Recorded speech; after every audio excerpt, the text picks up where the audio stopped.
High guys, welcome to crick chat with Venkatesh. ముందుగా మీకు ఒక పాత సంగతి చెప్తాను. సమ్ డికేట్స్ బ్యాక్ నేను స్పోర్ట్స్ రిపోర్టర్గా వర్క్ చేసినప్పుడు హైదరాబాద్లో LB stadium, not Uppal stadium, LB stadium, Lal Bahadur స్టేడియంలో ఒక టెస్ట్ మ్యాచ్ జరిగింది. New Zealand captain Glenn Turner match ముందు రోజు మా రిపోర్టర్స్తో కాసేపు మాట్లాడుతూ పెవిలియన్ పైన ఉన్న ఒక అద్దం చూపించాడు, ఒక గ్లాస్ స్పేన్. అదేంటంటే విరిగిపోయింది. ఏం చూపించాడంటే, ఇంతకుముందు లాస్ట్ టైం మేము ఇక్కడ వచ్చినప్పుడు న్యూజిలాండ్తో లాల్ బహదూర్ స్టేడియంలో 3 టెస్ట్ మ్యాచ్ జరిగింది, 3-4. మేము లాస్ట్ టైం వచ్చినప్పుడు మా ప్లేయర్ ఒకరు పేరు గుర్తులేదు, 6 కొడితే వెళ్ళి ఆ గ్లాస్ పగిలింది. ఇన్నేళ్ళైనా 3-4 ఏళ్ళు అయిందాం, అప్పటికి ఇంకా ఎక్కువైందాం. ఆ గ్లాస్ అలాగే ఉంది, అద్దం రీప్లేస్ చేయలేదని సరదాగా జోగా అన్నాడు, అంటే ఏదో పాయింట్అవుట్ చేస్తున్నట్టు కాదు. సో అలాంటి కండిషన్స్ ఉండేవి మన స్టేడియంస్లో. ముఖ్యంగా అప్పుడు లాల్ బహదూర్ స్టేడియంలో toilets, washrooms for use, dressing room washrooms కూడా చాలా అన్హైజీనిక్ ఉండేవి. అవి కూడా అప్పట్లో విజిటింగ్ టీమ్స్ కంప్లైంట్ చేసాయి. సో అలాంటి కండిషన్స్ ఉండే. స్పెక్టేటర్స్ విషయంలో మరీ దారుణమైన పరిస్థితులు ఉండే.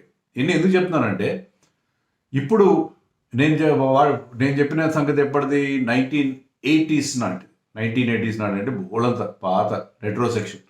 ఇప్పటికీ మన క్రికెట్ బోర్డ్, వరల్డ్లో రిచెస్ట్ క్రికెట్ బోర్డ్, బోల్డెన్ డబ్బులు ఉన్నాయి, బోల్డంతా ఏమైనా చేయొచ్చు మన వాళ్ళు, ప్రపంచ క్రికెట్ శాసిస్తున్నారు. అయినా కూడా ఇప్పటికీ మన దగ్గర సరైన ఏర్పాట్లు ఉండట్లేదు. ఫర్ ఎగ్జాంపుల్, నిన్న కటక్లోని బారాబతి స్టేడియంలో జరిగిన మ్యాచ్ హాఫ్ అన్ అవర్ ఆగిపోయింది. ఎందుకంటే ఫ్లడ్ లైట్స్ ఆగిపోయాయి, ఒక టవర్ కంప్లీట్గా బ్లాక్ అయిపోయింది, హాఫ్ అన్ అవర్ ఆట ఆగిపోయింది. ఎంత దారుణం! International match. మనం మరోవైపు పాకిస్తాన్ క్రిటిసైజ్ చేస్తున్నాం. మొన్ననే పాకిస్తాన్లో Rachin Ravindra Gaddafi stadium, Lahore Gaddafi స్టేడియంలో పాకిస్తాన్ న్యూజిలాండ్ మ్యాచ్లో రచిన్ రవీంద్ర ఒక క్యాచ్ పట్టుకుపోయి డీప్ స్క్వేర్ లెగ్ బౌండరీ మీద హీ వాజ్ అన్సైటెడ్. బాల్ కనబడలేదు, కనబడకపోతే అతనికి తలకి దెబ్బ తగిలింది. మరి అది సీరియస్ ఇంజరీ కాదని మనం అనుకుందాం. హీ వాజ్ బ్లీడింగ్, ఎందుకంటే హీ వాజ్ టోటల్ అన్సైటెడ్. దాని మీద అక్కడ వాడిన ఫ్లడ్ లైట్స్, కొత్తగా గడాఫీ స్టేడియంలో పెట్టిన ఫ్లడ్ లైట్స్ సరిగ్గా పెట్టలేదు. చైనా ఎల్ఈడి వాడారు, అవి సరిగ్గా ఎక్కువ ఓవర్ బ్రైట్గా ఉన్నాయి. ఏదో రకరకాల క్రిటిసిజం మన సోషల్ మీడియాలో మనం క్రిటిసైజ్ చేస్తున్నాము, మన ఈవెన్ మెయిన్ స్ట్రీమ్ మీడియాలో ఒక క్రిటిసిజం వచ్చింది. సో వాళ్ళని మనం అంటున్నాము, కానీ మన సంగతి ఏంటి? మన ఫ్లడ్ లైట్స్ కూడా అలాగే ఉన్నాయి కదా. ఎంత ఎంబారస్మెంట్! హాఫ్ అన్ అవర్ ఆట ఆగిపోవడం ఏంటి? హాఫ్ అన్ అవర్ మంచి ఊపు మీద ఉన్నాడు అప్పుడు రోహిత్ శర్మ. రాక మంచి ఫామ్లోకి వచ్చాడు. 29 అనుకుంటా, 6th ఓవర్ తర్వాత 7th ఓవర్ నాటికి ఆ flood lights mall function start అయింది. అక్కడ బ్రేక్ వచ్చింది, మొమెంటం ఆగిపోతుంది కదా. అప్పటికే 3 6లో 4 కొట్టాడు. ఈవెన్ శుభ్మన్ గిల్ 3 4 కొట్టాడు. సో ఇద్దరు కూడా మంచి ఊపు మీద ఉన్న టైంలో లక్కీగా వాళ్ళు ఆ బ్రేక్ తర్వాత కూడా అదే జోరు కొనసాగించారు. లేకపోతే పరిస్థితి ఏంటి? బ్రేక్ తర్వాత రోహిత్ శర్మ అవుట్ అయ్యి ఉంటే ఎంత దారుణంగా ఉండేది. చాలా రకరకాల ఫామ్లోకి వచ్చారు. 29 అనుకుంటా అప్పుడు స్కోర్, ఆ బ్రేక్ టైం. 29 దగ్గర రోహిత్ శర్మ అవుట్ అయ్యి ఉంటే, సాధారణంగా మనం చూస్తాం కదా, ఈవెన్ ఐపీఎల్లో స్ట్రాటజిక్ టైమ్అవుట్ తర్వాత అయినా, లేకపోతే any break, lunch break, tea break, any sort of break వస్తే, ఈవెన్ డ్రింక్స్ బ్రేక్, ఆ తర్వాత మొమెంటం కొద్దిగా బ్రేక్ అవుతుంది, దానివల్ల వికెట్లు కూడా పడతాయి. Luckily Rohit Sharma and Shubman Gill continued the innings. అది మనకి కలిసి వచ్చింది. లేకపోతే ఎంత దారుణమైన పరిస్థితి. కటక్ గురించి నేను మ్యాచ్ ముందు కూడా చెప్పాను, ఎందుకంటే నేను I have been to that venue ఒక ఫ్యూ ఇయర్స్ బ్యాక్. చాలా ఓల్డ్ స్టేడియం అది, సరైన ఫెసిలిటీస్ ఉండవు, దుమ్ము కట్టుకుని ఉంటుంది. అయినా అక్కడ ఆడిస్తున్నారు. అక్కడ ఇంకోటి కూడా చెప్పాను కదా నేను, కటక్లో మీకు సరైన హోటల్స్ ఉండవు. మీరు 2 hours దూరంలో ఉన్న, అంటే బై రోడ్ 2 hours దూరంలో ఉన్న భువనేశ్వర్లో స్టే చేయాలి. భువనేశ్వర్ నుంచి మీరు 2 గంటలు ప్రయాణం చేసి కటక్ వచ్చి టెస్ట్ మ్యాచ్ ఆడాలి. అంత అవసరం టెస్ట్ మ్యాచ్ కానివ్వండి, ఇంటర్నేషనల్ మ్యాచ్ కానీ ఆడాలి, అంత అవసరం. అక్కడ మీకు సరైన హోటల్స్ లేవు, స్టేడియం సరిగ్గా లేదు, అక్కడ మ్యాచ్లు జరపాల్సిన అవసరం ఉందా? ఇంకా కొంచెం కొన్ని నెలల ముందుకెళ్తే మనకి కాన్పూర్లో టెస్ట్ మ్యాచ్ జరిగింది. కాన్పూర్లో కూడా గ్రీన్ పార్క్ ఓవల్, చాలా ఓల్డ్ స్టేడియం, అది కూడా అక్కడ సరైన ఫెసిలిటీస్ లేవు. అక్కడ మన టెస్ట్ మ్యాచ్ అగేన్స్ట్ బంగ్లాదేశ్ జరిగినప్పుడు అక్కడ యూపీ పీడబ్ల్యూడి వాళ్ళు ఒక స్టాండ్ని స్పెక్టేటర్స్ని అలౌ చేయడానికి నేను ఒప్పుకోలేదు. 4-5 వేల మంది కూర్చునే స్టాండ్, ఎందుకంటే ఓల్డ్ అయిపోయింది, అక్కడ అంతమంది స్పెక్టేటర్స్ కూర్చున్నది కూలిపోతుందని చెప్పి వాళ్ళు ఆ స్టాండ్ని స్పెక్టర్స్ని అలౌ చేయకుండా చేశారు. సో అలాంటి స్టేడియం అది. అక్కడ సరైన ఫెసిలిటీస్ లేక, ఒక చుక్క వర్షం పడకపోయినా రోజంతా ఆట జరగలేదు. లక్కీగా ఏంటంటే మనం 2 రోజుల ఆటలోనే మనం వాళ్ళని ఓడించి, బంగ్లాదేశ్ మీద ఓడించి చాలా అగ్రెసివ్‌గా ఆడి మ్యాచ్ గెలిచాం, బానే ఉంది గానీ, లేకపోతే అలాంటి స్టేడియమ్స్‌లో మ్యాచ్‌లు జరపాల్సిన అవసరం ఉంది. టెస్ట్ మ్యాచ్‌లు పర్టిక్యులర్‌లీ. అంటే ఇదంతా ఎందుకు జరుగుతుందంటే, ఇండియాలో మంచి స్టేడియం లేవని కాదు. అద్భుతమైన స్టేడియమ్స్ ఉన్నాయి. అద్భుతమైన స్టేడియమ్స్ ఉన్నాయి. ఇక మన Ahmedabad stadium one of the finest. Eden gardens గానీ, వాంఖేడే స్టేడియం గానీ, చాలా చాలా ఈవెన్ చెన్నై కూడా ఇప్పుడు ఒకప్పుడు చాలా క్లోజ్డ్‌గా ఉండి చాలా వేడిగా ఉండేది. ఇప్పుడు చెన్నైని పూర్తిగా వాళ్ళు రెనోవేట్ చేసినారు చెన్నై గానీ. ఇవన్నీ కూడా చాలా చాలా మోడర్న్ స్టేడియమ్స్ ఉన్నాయి. అట్ ద సేమ్ టైమ్ ఇలాంటి వెన్యూస్, చిన్న చిన్న వెన్యూస్‌లో సరైన ఫెసిలిటీస్, అరకొర సదుపాయాలు ఉన్న చోట కూడా మ్యాచ్‌లు జరుపుతున్నారు. ఎందుకు దాని రీజన్ ఏంటి? Vote bank politics. ఎలాగైతే మనం రకరకాల కమ్యూనిటీస్ ఆధారంగా మనకి ఓట్ బ్యాంక్ పాలిటిక్స్ మనం పాలిటిక్స్‌లో చూస్తాం, రాజకీయాల్లో. క్రికెట్ రాజకీయాలు కూడా అలాగే ఉంటాయి. ఎందుకంటే మీకు ఒరిస్సా అసోసియేషన్ వాళ్ళు కూడా మీకు ఓట్లేయాలి. కాన్పూర్ వాళ్ళు అంటే యూపీ అసోసియేషన్ కూడా చాలా స్ట్రాంగ్. అక్కడ రాజీవ్ శుక్లా అని ఉంటాడు. Rajeev Shukla actually is a Congress man. కానీ అతను ఏ ప్రభుత్వం అన్నా, బీజేపీ ప్రభుత్వం అన్నా, ఎక్కడున్నా is powerful. Is that kind of a person. అతను ఏ ఎవరున్నా సరే క్రికెట్లో చాలా చాలా ప్రామినెంట్ రోల్ ప్లే చేస్తాడు. సో రాజీవ్ శుక్లా ఉన్నాడు కాబట్టి కాన్పూర్లో టెస్ట్ మ్యాచ్ జరిపిస్తారు. కాన్పూర్లో టెస్ట్ మ్యాచ్ జరపాల్సిందే అన్నట్టుగా అతను అంటాడు. కాన్పూర్ అతని ప్లేస్.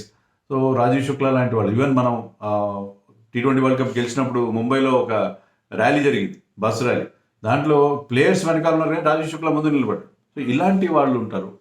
వాళ్ళకి ఏంటంటే వాళ్ళ చోట టెస్ట్ మ్యాచ్ వాళ్ళ ఇన్ఫ్లుయెన్స్ ఉపయోగించి అక్కడ మ్యాచ్ తెచ్చుకుంటారు. సరైన ఫెసిలిటీస్ ఉండవు. చాలా సందర్భాల్లో ఇలాంటి చిన్న వెన్యూస్లో జరిగినప్పుడు మనకి ఇలాంటి ఎంబారస్మెంట్ ఎదురవ్వడం అనేది అనేక సార్లు చూసాం. ఇది అవసరమా? నేను అడిగేది ఏంటంటే, ఇండియా మనం పాకిస్తాన్ క్రిటిసైజ్ చేస్తున్నాం. పాకిస్తాన్లో స్టేడియం సరిగా లేవు, ఏర్పాటు సరిగ్గా చేయలేదు.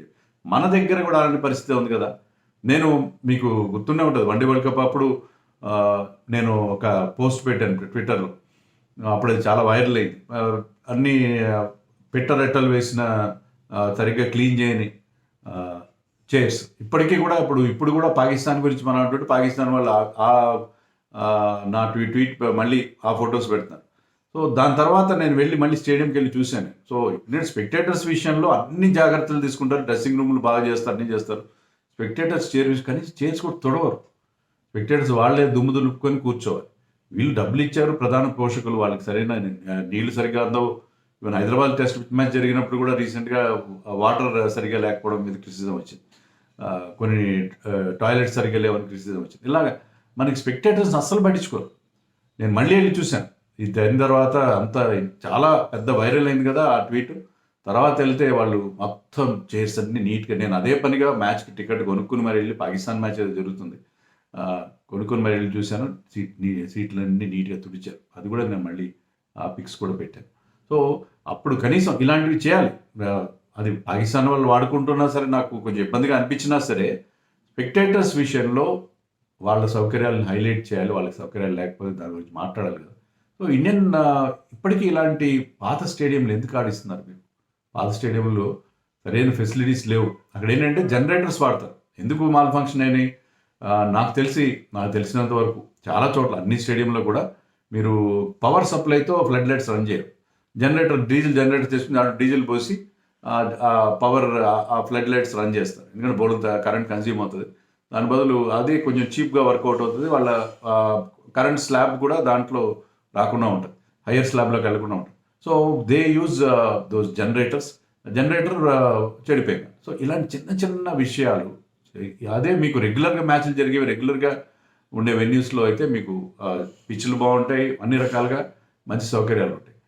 సో ఎక్కడైతే సరైన వెన్యూస్ చేయాలి అక్కడ మనకి పిచెస్ సరిగ్గా ఉండకపోవడం, గ్రౌండ్ కండిషన్స్ సరిగ్గా లేకపోవడం, ఇవన్నీ చూస్తుంది. సో దీన్ని ఏంటంటే, ఇండియాలో ఇన్ని వెన్యూస్ ఉన్నాయి, కొన్ని అద్భుతమైన సౌకర్యాలు ఉండి state of the art stadiums ఉన్నాయి. వాటిలో మీరు మ్యాచ్లు జరపండి. ముఖ్యంగా టెస్ట్ మ్యాచ్ల విషయంలో 5 రోజులు జరుగుతాయి కాబట్టి అక్కడ మీకు అన్ని రకాలుగా మంచి సౌకర్యాలు ఉండాలి. ప్రేక్షకులకు పైన కవర్ ఉండాలి, మీకు ఆ క్యానపీస్ ఉండాలి. వాళ్ళకి ఎండలో కూర్చొని చూడడానికి చూసినా సరే వాళ్ళు పూర్తిగా నీడ ఉండేట్టుగా ఉండాలి. ఇలాంటి మినిమం ఫెసిలిటీస్ ఉండాలి. దానికి ఏం చేయాలంటే, ఇప్పుడు ఆస్ట్రేలియాలో చూడండి, ఆస్ట్రేలియాలో కూడా చాలా వెన్యూస్ ఉన్నాయి. క్యాన్బెరాలో కూడా మ్యాచ్లు జరుగుతాయి, capital city.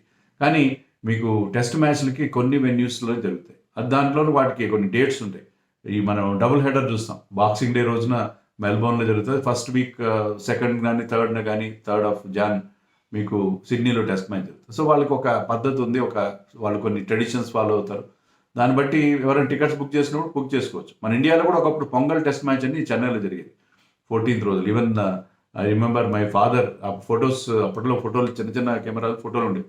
My father once went to Chennai to watch a test match, pongal test match. So pongal test match అనేది నేను నెల్లూరులో చదువుకున్నాను. నెల్లూరులో కాలేజ్ స్టడీస్ చేశాను. అక్కడ కూడా మా లెక్చరర్స్ కొంతమంది పొంగల్ టైంలో హాలిడేస్ ఉంటాయి. వాళ్ళు నెల్లూరుకి చెన్నై దగ్గర, వాళ్ళు వెళ్ళి చెన్నైలో టెస్ట్ మ్యాచ్ చూశారు. మాకు చాలా ఈర్ష్యగా ఉంటుంది, అరే వీళ్ళు వెళ్ళి టెస్ట్ మ్యాచ్ చూస్తున్నారు, మా వాళ్ళు ఎలా అవుతుంది, మేము స్టూడెంట్స్ మేము టెస్ట్ మ్యాచ్ వెళ్ళడానికి ఎలా అవుతుంది మాకు. కానీ అది అలా ఇప్పుడు Pongal test match used to be big thing. అలాగే న్యూ ఇయర్ టైంలో ఈడెన్ గార్డెన్స్లో టెస్ట్ మ్యాచ్ జరిగింది.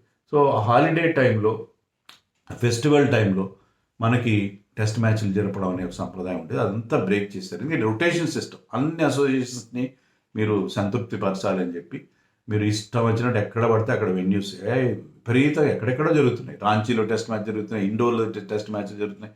అక్కడ స్టేడియంలు బాగున్నాయి, కొన్ని బాగలేవని కాదు, బాగలేని చోట్ల కూడా టెస్ట్ మ్యాచ్లు జరుగుతున్నాయి, బాగలేని చోట్ల కూడా టెస్ట్ మ్యాచ్ జరుగుతున్నాయి.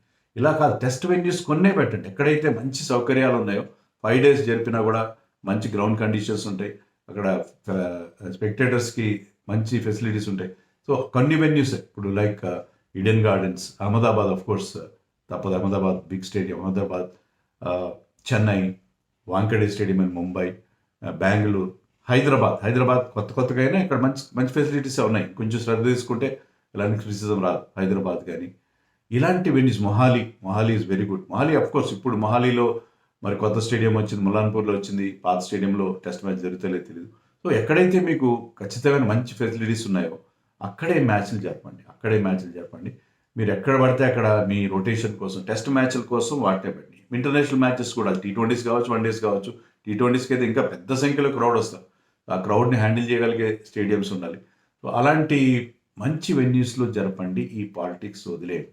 అప్పుడప్పుడు అరకొర మ్యాచ్లు వాళ్ళకి మీరు అలాట్ చేసినా పర్వాలేదు, కానీ ఇన్ జనరల్ ప్రతి అసోసియేషన్కి రొటేషన్ పెట్టేసి వాళ్ళకి ఇవ్వాలి. టెస్ట్ మ్యాచ్లు కొన్ని వెన్యూస్లో ఎందుకు జరపట్లేదు? టెస్ట్ మ్యాచ్లు జరపడానికి పెద్దగా ఇష్టపడరు, దాని ఖర్చు ఎక్కువ, రాబడి తక్కువ. కానీ మీరు వాళ్ళు వేరే రకంగా కాంపెన్సేట్ చేయండి. If you're holding test matches only in Chennai, Mumbai, Kolkata, Ahmedabad, వాళ్ళకి వేరే మ్యాచ్లతో కాంపెన్సేట్ చేస్తూ మీరు టెస్ట్లకు ఉన్న ఆ తర్వాత మనం అనుకున్న డేట్స్, వాటికి ఆ ట్రెడిషన్స్ కొన్ని పాటించి చేస్తే మరింత మంచి వ్యూయింగ్ ఉంటుంది. కేవలం టెలివిజన్ మీద డిపెండ్ కావద్దు, స్టేడియంలో కూడా మీకు ఫెసిలిటీస్ ఉండాలి. ఇండియాలో కనుక పాకిస్తాన్లో ఫెసిలిటీస్ సరిగ్గా లేవు, మ్యాచ్ సరిగ్గా జరగట్లేదు అక్కడ అంటే వాళ్ళకి అర్థం ఉంది, వాళ్ళకి ఫండ్ షార్టేజ్. మన ఫండ్ షార్టేజ్ లేనప్పుడు ప్రతి సంవత్సరం ఈచ్ స్టేట్ అసోసియేషన్కి దాదాపు 200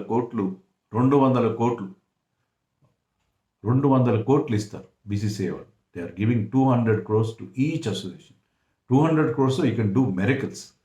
బోల్డ్ అంత బ్రహ్మాండమైన ఫెసిలిటీస్ కల్పించవచ్చు. కానీ అవన్నీ ఎవరి జేబుల్లోకి వెళ్ళిపోతాయి.